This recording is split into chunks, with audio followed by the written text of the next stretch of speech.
I don't care what you say. Getting outscored 11-2 in overtime is simply unacceptable. And I think that's why people say OKC isn't ready.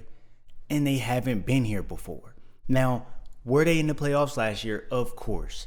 Did they beat Mavs? No. But did they take it to them? Of course. Did they take it to every team that they went against? Of course. Did Shea show up? Of course. But when we say they haven't been here, they not really battle tested and pushed through being battle tested to get to the finals. That's what people mean. That's what they want to see from this team. And we just haven't seen it. And yesterday was an exact example of they're not ready. When it's come down to overtime, Shea, we need you to be able to take care. Shea, we need you to be able to take care of the ball. And when I say take care of it, I'm saying when you take care of something, you're going to make sure it's fed. You were feeding no buckets. You were feeding nobody to get buckets. Isaiah Hartenstein, shit his pants, missing, airballing. 3 of them things, too. Not 3 air balls, but 3 misses on them floaters. Couldn't get none from J-Dub either in overtime.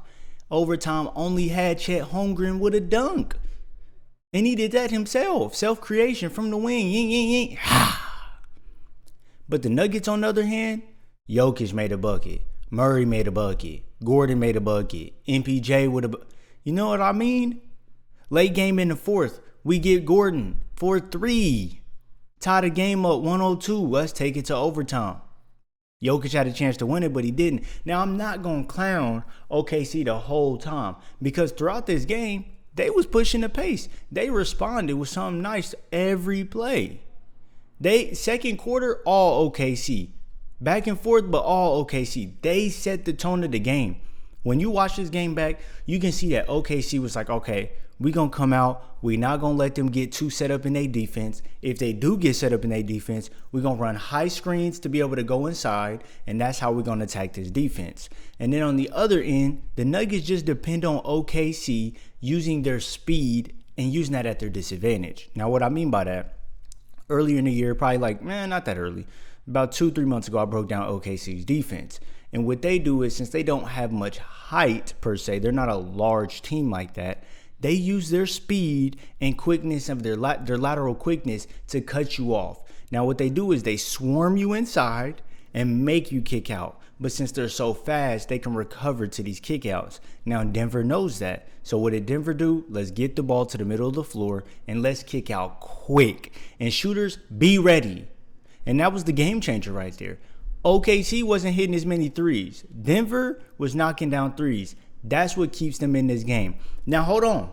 It ain't like the Boston Celtics. I'm not saying go ahead and start hoisting up threes like your life depend on it and lose a game by 20.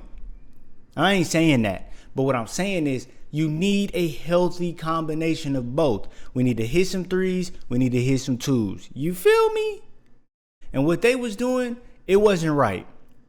It wasn't right. They was hitting no threes and you let Denver stay in the game. Denver stays in the game by knocking down some 3-point shots. Once the 3 ball is open, now the lane is open. You feel me? OKC was lane attacking all night. Now, is it a bad thing to lane attack all night? I'm not finna say that. It's not. It's simply not. Because OKC was getting very easy buckets inside the lane.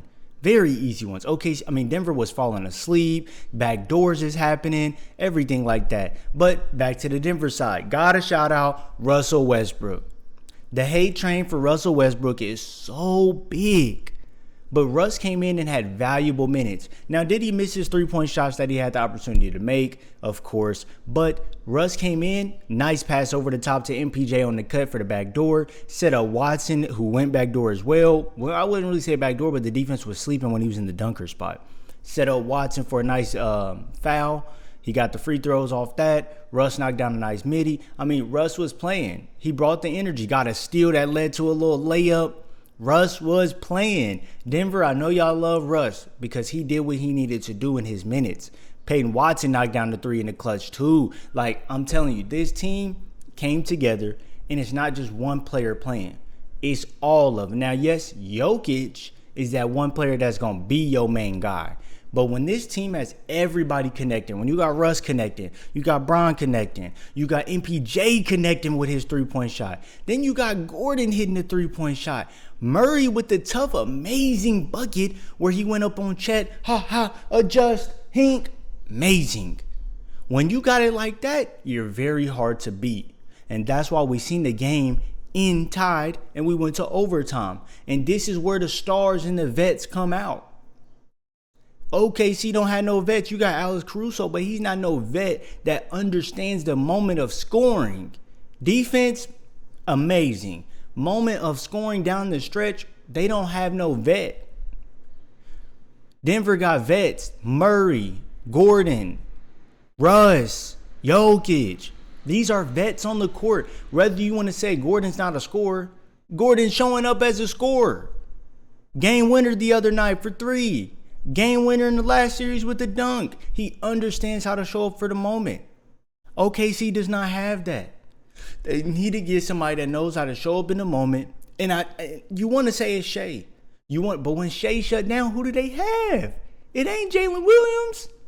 Now, did J-Dub play good this game? He played pretty solid. I like some buckets from him. I liked how he was attacking the lane. He was attacking the middle of the floor, hitting nice shots. I like that. But when it comes down to clutch time, 2 points is unacceptable from any team. Playoffs. You need this game in Denver. You need it. And you scored 2 points? Film room. Film room. What are we doing? Kudos to Denver. Way to put up 11. Now, let's transition a little bit. I want to talk about Donovan Mitchell, who carried that team. Donovan Mitchell came out to hoop, down 2-0. They needed him. He came and delivered. 40-plus ball. Needed it. Donovan, we love your game. Now, can you carry this team over the hump? You sure can't. I'm sorry. Can the Cavs make it past Indiana? They can. But can the Cavs make it to the finals? No. And it's simply because I just don't see Darius Garland showing up. Sprained toe, hard for him. I don't see Darius. They need 25 to 27 a night from Darius Garland. They're not going to get that. I'm sorry, they're not going to get it. They need that. Donovan can't sustain 40 ball, 45 ball, 48. He can't sustain that. It's hard. And they don't have another dynamic scorer besides Darius Garland. Do the other guys offer some, some needed scoring? Yes. But they're not no Garland. So Donovan Mitchell, shout out. Way to work. Pacers up 2-1 though. Denver, good dub. You're up 2-1 and you got another game at home. OKC needed that game. I digress. Knicks, Celtics, today, 2:30 p.m. Everybody watching that. Madison Square Garden finna be rocking. Yeah. Let's tune into it, y'all. It's your boy Bands Hoops. Everybody know, stay straight.